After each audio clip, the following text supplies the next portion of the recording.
Hey everyone, welcome to the channel. Now it's time to check yourselves into A&E because we're coming down with Scrubs fever.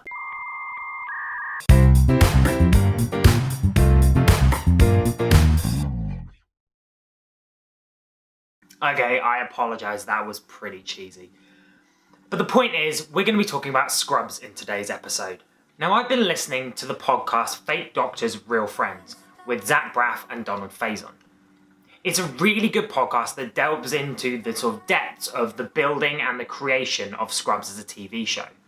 They break it down episode by episode and bring on fantastic guests to talk about the show. Now I love this. I really loved the series when it was on TV and I've loved rewatching it pretty much every year. I always have a little binge session where I go through it. And it made me think as well, they talk about a lot of interesting parts about it, a lot of the popularity, but at least sort of from my impression of things, it never got the same sort of praise as shows like Friends or The Office or even Parks and Recreation did. I'm not saying that it wasn't huge, it was a big show, but I wonder why it never gets held up there in the same respect as those ones.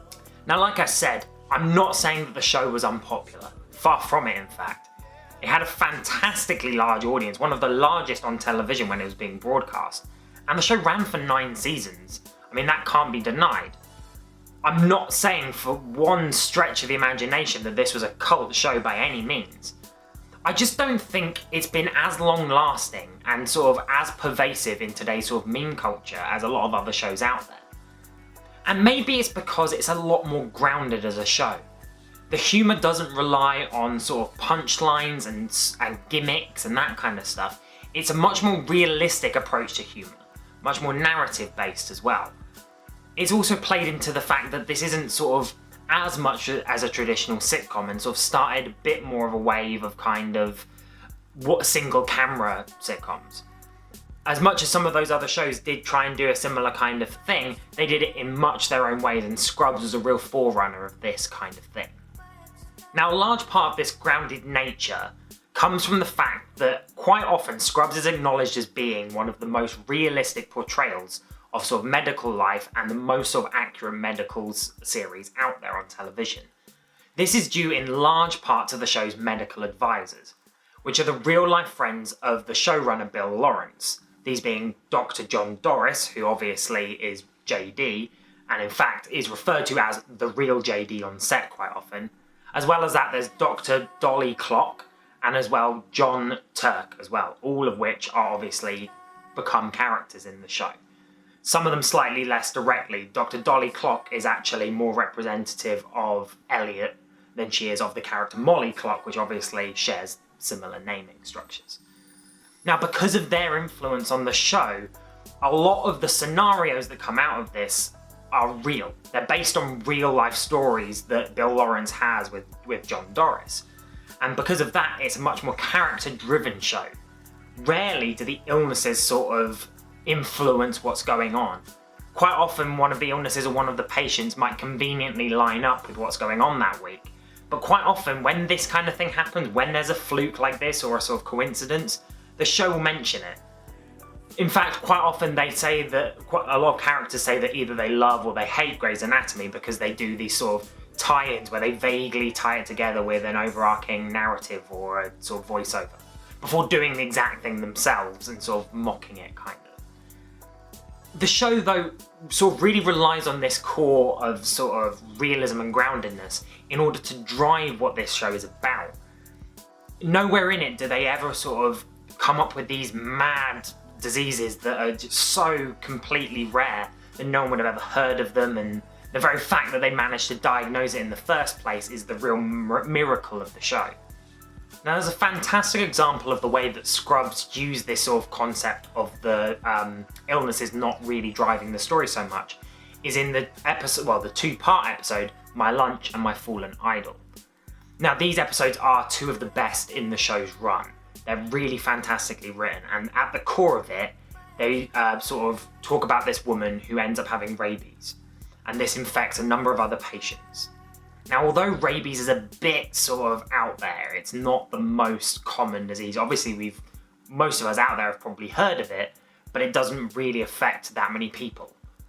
Now, they needed to use an illness like this in the show because it needed to be something rare enough that they wouldn't have looked for it. It needs to be something that's difficult to treat, especially when it's sort of in its later stages. And as such, this is an important part of the story. However, the story isn't about rabies. It's not like they talk about rabies so much. It's just sort of the thing that is taking a lot of people. I think this is a really fantastic example of what Scrubs do really well.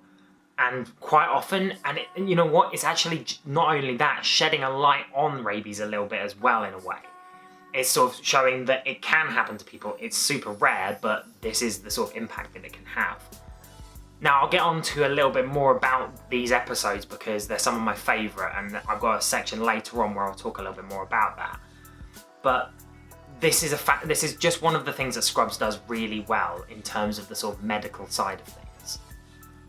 So as I said before, the other aspect is the sort of realism of the characters. And this is something that Scrubs does absolutely fantastically. For the most part, you really can side with JD, Turk and Elliot because they're quite obviously based on real people. They have very, very real ideals, flaws, and a lot of their sort of motivations clearly come from a real place. Now, while some of the side characters are sort of boiled down to a few minor characteristics about themselves, Dr. Beard, for example, being Dr. Beardface, and that's pretty much all there is about him, or Colonel Doctor looking like the KFC guy, and that's the only joke they ever make about him. Although these things are apparent, the sort of main and recurring cast really have a lot of depth behind them. And their flaws that really bring them down to our level are really good at doing so. For example, Dr. Cox, he's a narcissistic alcoholic. Or Dr. Turk, he's quite cocky, he's quite arrogant. Or Elliot, who's just completely self-conscious and driven crazy by her father's approval. Of course, as well, you've got the janitor who's, well, I mean, he's a psychopath, but you can't help but love him anyway. And then that brings us to JD. Now, JD is completely neurotic. He's goofy, he's spacey, he's not completely with it a lot of the time. He's driven mad by his own inner monologue, and of course he passes out when he poos. Now, although these are numerous, they are very real, very grounding aspects of each of their personalities. And I think that this is something that adds a lot of depth and tragedy to a lot of the characters, and it makes all of their arcs, every single one of them, feel really earned. By the time it gets to the end of the show, you really see the progression in these characters. A career progression for a lot of them as well. You actually see their promotions quite a lot of the time. Especially in the early series, it's sort of, the whole show is structured around the sort of progression from being an intern to a resident to a chief resident or whatever it might be at that stage to an attending physician and so on. And it really focuses in on that core of JD, Elliot and Turk and how they progress. And I think because of that, it just sort of sets it up perfectly for this sort of structure of moving forward and growth. And because of that, these characters feel more real than most sitcoms. Not only that, but I think that a lot of what is done really well in Scrubs is that nothing is sort of done for no reason. And by that I mean especially in terms of sort of love lives of the characters. While when I watch Friends, I quite often skip the parts where Ross is dating Emily because I don't like her as a person. Or maybe in The Office, I'll sit down and sort of grit my teeth and get through the bits where Jim's dating Karen because again, I just find their relationship boring. But I'm waiting to get to Pam. I feel like that doesn't really happen with Scrubs. Even when one of the main characters is with someone who I don't think suits them or I don't particularly like, these don't annoy me because one, these characters are real, the motivations behind why they met these people and why they're important to them are real. And also, every relationship that every character, especially the main ones, are in, feels like it's there for a reason. I'm not saying that other shows don't do this. For example, going back to what I said in The Office, there's a very good reason for Jim being with Karen and for Pam being with Roy, but they just feel like obstacles rather than a sort of meaningful development of their characters. Whereas when you see someone like Elliot who's with Sean, for example, that really sort of gives her a lot more confidence and it makes her the person that JD truly falls in love with over the series, and it makes it so that it's sort of earned when they eventually do get together. And I mean, as I said before, I just don't ever sit there hating episodes and just hoping I get through them so that I can get to the bits that I like. And I think that really speaks volumes about the characters that they've crafted over the course of Scrubs. There's one thing that always gets me whenever I'm listening to Zach and Donald's podcast, and that's when they talk to real-world guests and they say that Scrubs sort of made them become a doctor or made them go into the medical profession in some way. I think this is remarkable, especially for a wacky TV comedy.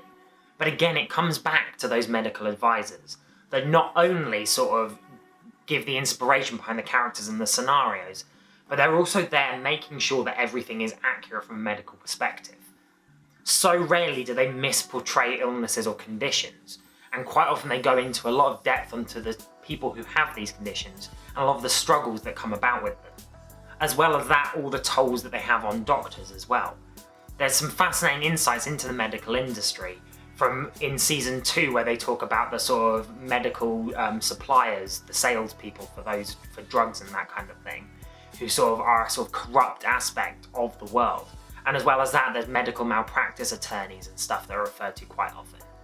It really shows the sort of darker aspects, especially of the American medical sort of institution, and a lot of the problems that arise.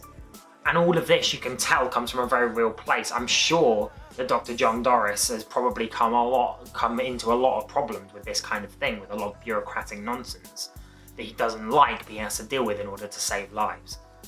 I think it's just a fantastic aspect of the show. Once again, it's always heralded as one of those most accurate shows out there. As I mentioned before in the episode where they sort of talk about rabies in My Fallen Idol and My Lunch, they don't take this illness for granted. They refer to how rare this is, and they do it quite often. Whenever a rare illness comes up, usually it's part of a clinical study that's going on, or something as part of the plot that means that it's necessary. For example, maybe there's a contest where the sort of most out there case gets written up in an American Medical Association journal. And these sort of aspects of the show is why they have the rare or weirder diseases, but most of the time they'll just be treating people who have something pretty standard, pretty run-of-the-mill. I think that the show does this fantastically, and again, it's another aspect that really drives the show and makes it sort of so special in a lot of people's minds. One thing that I really appreciate about Scrubs is that it never makes you feel stupid for watching it. It doesn't rely on sort of a live studio audience or a laugh track or anything like that, or cheap punchlines. Rarely are the jokes lazy, and if they are lazy, that's the joke most of the time. They'll tell a really bad joke or a really sort of obvious joke, but then they'll be laughed at within the show's context. Not only that, but they also balance in these really weird otherworldly elements, sort of delving into a few sitcom tropes as well, some of the things that most sitcoms will get round to at some point. However, they never really feel like they are a trope themselves. For example, they do a musical episode. A lot of shows do that. But however, the reason behind this is because there's a patient who has a very rare brain tumour that makes everyone around her appear to be singing. It's a bit fanciful, but it's got a reason for it. It's not just everyone is randomly singing. In fact, one of my favourite lines from any of the songs is the bit where they go, "Your world's become a musical and your doctors speak in rhymes." It's just a fantastic little moment where it's like, oh yeah, musical episodes are a bit absurd. Also, they did a fantasy episode, and the reason for this was because Dr. Cox was trying to tell his son a story about the hospital, when his wife comes in and says, no hospital stories, not to our son, he's a child. And so he dresses it up. His normal story just becomes about knights and castles and defeating a demon as opposed to defeating an illness. And they do that really well.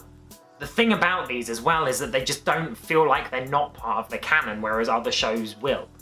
Sometimes these standalone episodes in other shows might just feel like they don't matter, and in the next episode, the whole events of it never even mattered at all. However, in Scrubs, you just feel like that this is a filter over the top of the story that they would be telling anyway. They're just telling the story in a new way, not telling a different story. And I think because of that, Scrubs has really stood the test of time in terms of the quality of its episodes. I think that they're so good at doing this, in fact, that they've got some of the few standout episodes of any series out there. I herald some of their sort of episodes up there in the same regard that I put Community episodes, that have these amazing concepts and yet they're executed perfectly and they just make sense. It's a fantastic thing, and all credit to Bill Lawrence for being able to run a show so fantastically over the years. Now, I've talked a lot about why I like Scrubs, but before I finish off, I'm just going to do a quick rundown of some of my favourite aspects of the show. Now, also in future, when I focus in on various TV shows, I'll probably do a very similar thing, with a few sort of select categories for what I'm going to talk about. First off is my favourite character, and that's Chris Turk. Now, I've always liked Turk. He's a fun character, he's funny, he sort of adds this energy to the show that is really sort of great. He's a fantastic friend to JD as well throughout the series, although obviously on occasion he's not perfect, but no one ever is. Another thing I love about Turk, and it's something that's quite close to me, is that he's a diabetic. Admittedly, he's got type 2 diabetes where I have type 1, but because we both sort of share this aspect, I've always identified a little bit with him. I think he's a really good character, and he's got a lot behind him that's sort of not just surface level. He could just come across as this cocky, arrogant guy who's so full of himself and just sort of so admired with his own abilities or whatever that that's all he is. He's just the jock, effectively. But there's more behind him. Because of his friendship with JD, more than likely, he's developed a lot more sort of quirky traits behind him. And not only that, there's a lot of flaws there as well. One of my favourite aspects of him, in fact one of my favourite moments of his, is when he's supposed to be doing surgery on this character called Private Brian Dancer. And he asks him if he was a straight A student since he was a kid. And initially he makes a joke and he says that, no, my girlfriend wasn't the only one with 34 C's in high school. And he says that he's an average student. And when he's given the opportunity to take this back, he doesn't. He says it again, but this time what he does is he says, but no, I really got my act together after that. I was an average student, yeah, but when I realised that I wanted to be a surgeon, I put all of my energy and all my focus on that.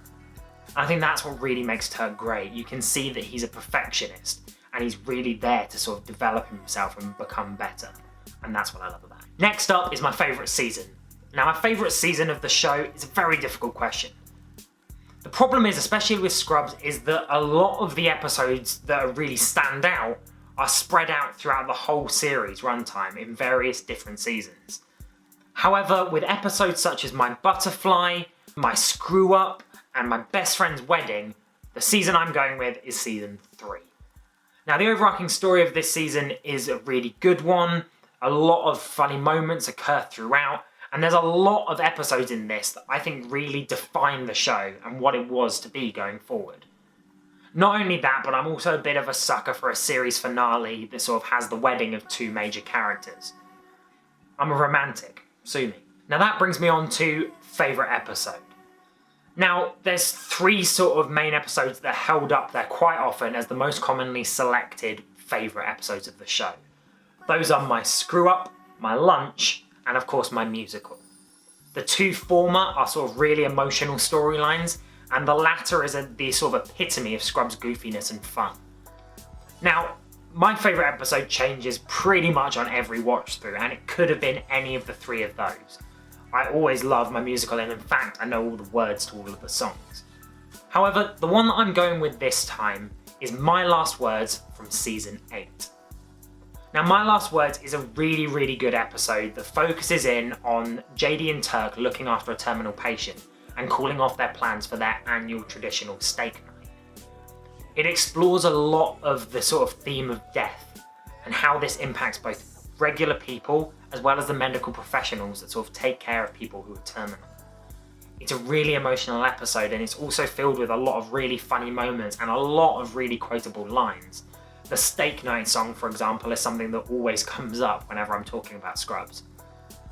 However, as I said, the main part of this episode that really sort of sets it apart is that true emotion and that sort of connection that JD and Turk have with this dying patient.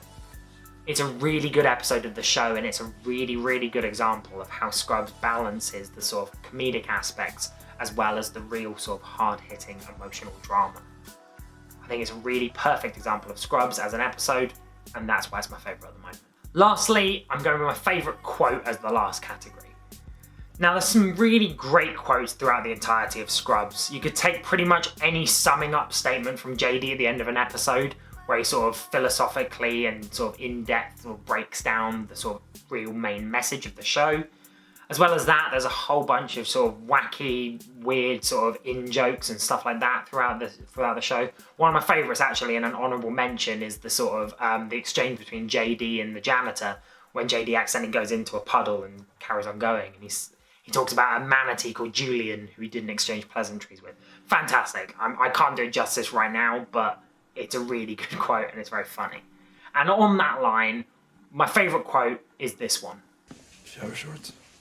For the man who has nothing to hide, but still wants to. So there we are. That's my thoughts on Scrubs as a TV show, and why I think that it can be overlooked, but why it definitely shouldn't be. What are your thoughts? Do you agree with a lot of what I've said? And also, with the categories that I came up with there at the end, what are your versions? What's your favourite season, favourite episode, character, and quote from the show? Please let me know, because I'd really love to know your opinions. And also, what other categories could I introduce if I do this about other shows in the future? Don't forget to like, share, and subscribe to the channel if you're new around here. And also, please consider donating to our Ko-fi page. Every penny that you donate goes a really long way in order to help us make these videos going forward. And it's also extremely appreciated. Also follow us on social media. We've got Instagram and Twitter. Both of the links of those will be down in the section below. And of course, thank you so much for watching, and I'll see you